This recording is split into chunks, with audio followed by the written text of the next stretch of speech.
statistical analysis of viral Pinterest makeup looks to find out what's going to be trending this summer so you don't have to. I compiled a board of 100 trending makeup looks according to Pinterest algorithm, specifically focused on dark-eyed, darker-haired girls, to cater it to my taste, sorry, to the blonde-haired, blue-eyed baddies, but I feel like they have like enough for them, you know what I mean? Anyways, here was my board of 100 viral Pinterest looks, some of those popular images on the website, and I have broken down these statistics into actionable steps of a makeup routine, which is what we're going to be doing today. Step number 1, the base. And the base was 85% consistent through all of these influencer images, and it was 85% glowy and dewy versus only 15% matte. So we're going in with e.l.f. Halo Glow for a generally glowy look.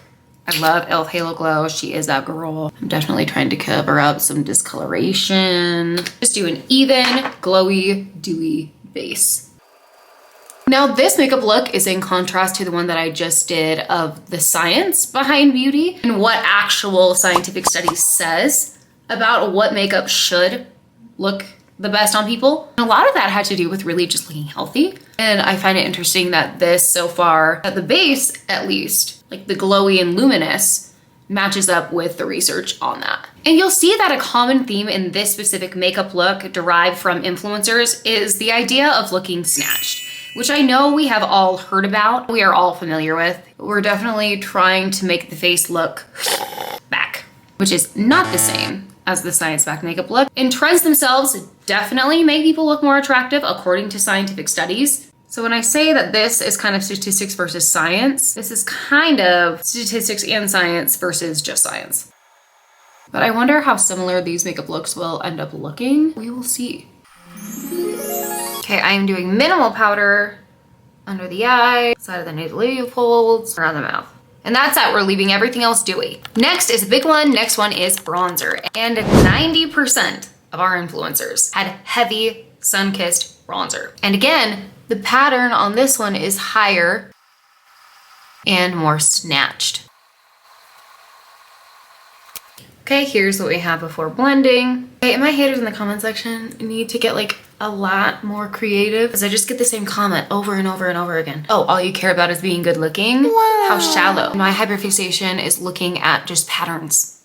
It's literally pattern recognition. That's what my hyperfixation is. Oh, who gets treated better in society based off of what specific traits? Like the influencers who do this specific makeup look get pinned more on Pinterest. And I find that very interesting. Imagine how close I am to meeting the diagnostic criteria for autism, ADHD, and OCD. It's curtains for me. Anyways, now on to blush. In 70% of influencers, blush was placed on the high lateral cheek, which I'm not gonna lie, I don't think looks good on me generally. So it'll be interesting to see this one in comparison to the makeup based off of like the scientific articles, because I think that one was more generally flattering on me. I don't think this blush placement looks great if you have a square or round face, and I have a very like square face. It's box. And a good amount of influencers also had kind of like a sun-kissed patch right there. We saw a lot of that last year too, because I did a statistical analysis last year too, and I saw this specific placement over the nose, but there it is.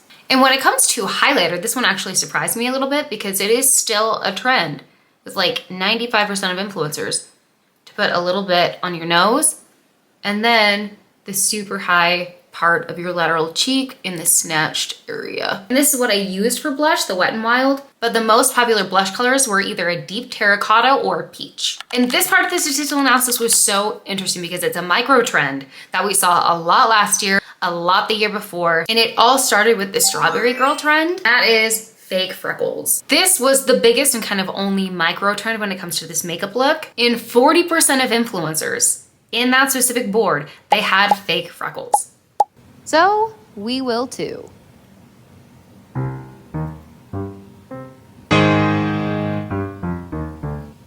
Looking at the influencers, it's definitely more of like a light look. You're trying to make it look natural, and it's where the sun would hit you kind of right over the nose. So I'm going to take a few dots and then kind of strategically try to blend it out and concentrate it on the side of the nose and then get more diffuse as I go out.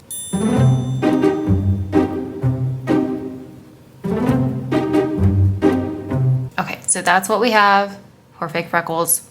Next, we're on to eyebrows, which is really interesting to me because eyebrow trends change so much so drastically. Like 2016 brows versus now is kind of insane. But since like 2020, we went from the electrocuted up eyebrow to now it's supposed to be more of a neater eyebrow shape. And in 2016, there was that huge arch, and that was such a big trend. Kind of like the contrast between the 1950s eyebrow and the 1970s eyebrow, where it went from block shaped, more arched to fluffier, not so arched, more natural. And we are definitely still in the 70s category. 75% of influencers had laminated fluffy brows, but in more of a neat way than before. But the eyebrow shape is even more interesting because instead of a high arch is the straight siren looking eyebrow. 70% of influencers had a straight eyebrow. So, you know, we're gonna do the best we can with what we got.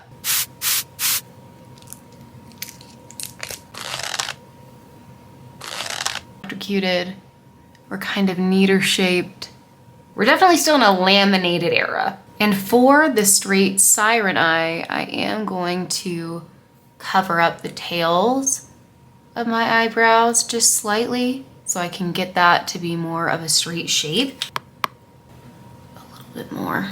Okay. Okay, then we're gonna go in with some powder, bring it up and straight. So there's a difference between that eye and that eye. Okay, and to keep making them look a little bit more straighter, we are going to go in with some hair-like strokes. Okay, and just so we're aware when it comes to eyebrow thickness, 85% of influencers had medium to thick eyebrows. Media will try to dupe you into thinking that thin eyebrows are in. They are absolutely not. 85% of eyebrows are medium to thick. When it comes to eyeshadow use, it's really interesting because almost all of it, 90%, is monochromatic and minimal. So I am just doing a little bit of lighter color on my inner eye, and then I'm literally just using some bronzer on the outside of my eye. 75% of eyeliner color was dark espresso brown, and the style was 65% a smudged wing.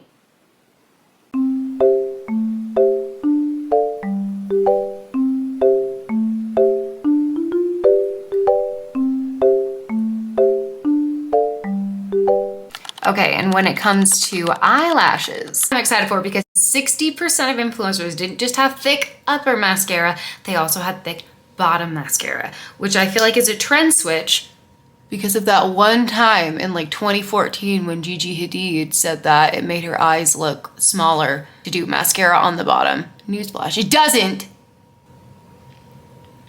I do feel like trendy makeup these days is very reminiscent of the 70s generally. Definitely in like a natural phase, but after the 70s came the 80s. So I am very interested to see what will happen in a decade. I like to use Telescopic on the top, Cheekbone Beauty's mascara on the bottom.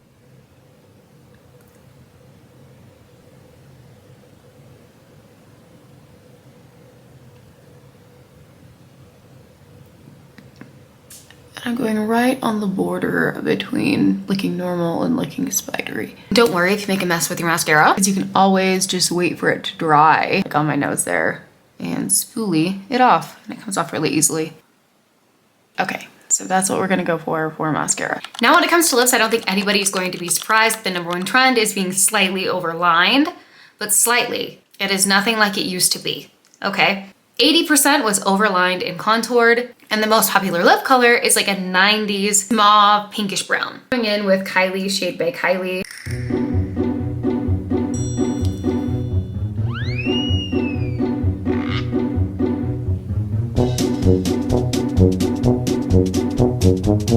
When it comes to contouring, the most common contour that I saw was kind of like a keyhole lip shape. So we're gonna go straight down the middle, create the illusion of shortness in kind of a hole right there. And then we're going in with the cheekbone multi-pencil in the shade Fair.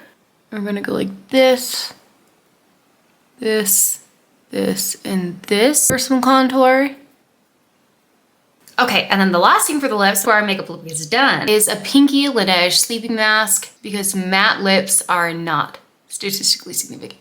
Okay, so Here is our finished look. This is what is statistically trending. Here is what was scientifically trending. And you're gonna see the loop around and you're gonna let me know if this is actually what you think is going to be trending this summer, if it actually looks good, if it doesn't look good, which makeup look looks better. Let me know in the comment section. And I'll catch you in the next video. Love you, bye.